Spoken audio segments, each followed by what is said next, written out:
दोस्तों हमारे सामने एक डेटा है, एक पीडीएफ है जिस पे बहुत सारे मोबाइल नंबर हैं। अब इसमें हमें एक टास्क मिला है जो कि बहुत डिफ़िकल्ट है। टास्क ये है कि सारे मोबाइल नंबर में +91 हमें ऐड करना है। तो मैं आपको दिखा देता हूँ, यहाँ पे 40 पेज का पीडीएफ है जिसमें से सारे के सारे मोबाइल नंबर हैं। तो इसको अगर हम 1 टू 1 करने जाएंगे तो बहुत प्रॉब्लम होगी, मतलब बहुत ही टाइम कंज्यूमिंग वाला काम है। तो इसको करने के दो तरीके हैं।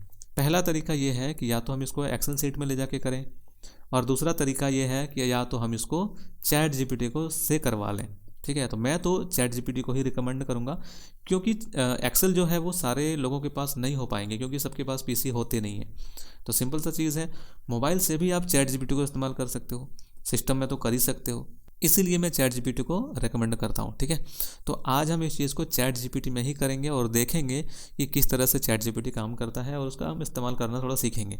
तो एक डेमो के तौर पे कुछ डेटा हम यहाँ पे जो है वो कॉपी कर लेते हैं। ठीक है, इसको छोटा कर लेते हैं और कुछ मोबाइल नंबर हम कॉपी कर लेते हैं, सारे को तो नहीं करेंगे, लेकिन फिर भी जो भी है थोड़ा टाइम कंज्यूमिंग वाला काम है ही, ये टाइम लेता ही है। ठीक है, टाइम बचाने के लिए फ़िलहाल हम इसको कॉपी करते हैं Ctrl+C से। इसके बाद हम जाते हैं चैट जीपीटी के पास और यहाँ हम इसको पेस्ट करते हैं, और पेस्ट करने के बाद हम इसको एक प्रॉम्प्ट देंगे, जो कि थोड़ा एक स्पेस देके हम इसको प्रॉम्प्ट मैंने लिख के रखा हुआ है, और मैंने यहाँ पे इसको कह दिया कि right +91 in front of all numbers. अब यहाँ पे हम प्रेस करेंगे और देखते हैं क्या रिज़ल्ट हमें मिलता है। आप देख सकते हैं, हमने बिना नंबर का, हमने बिना 91 का हमने दिया था इनको सारे, ये हमें सारे नंबर में +91 ऐड करके ये हमें दे रहा है। तो कुछ इस तरह से ये काम करता है। इसको हम यहाँ पे कॉपी करके कहीं भी पे इस्तेमाल कर सकते हैं, एक चुटकी में कम हो गया है ना। इस चीज़ को हम मोबाइल में भी कर सकते हैं। तो चैट जीपीटी बहुत ही अच्छी टूल है। इसके बाद हम एक और चीज़ करेंगे, हम इसको क्या करेंगे ना, हम इसको कहते हैं कि भैया जितने भी नंबर आपने दिया है वो हमें टेबल फॉर्मेट में चाहिए, ऐसे नहीं चाहिए, मज़ा नहीं आ रहा है। ठीक है, तो हम इसको बोलते हैं टेबल फॉर्मेट में दो। तो एक कमांड लिखते हैं, हालांकि हमने यहाँ पे जो है वो कॉपी करके रखा हुआ है, तो हमने लिख दिया right in the table format.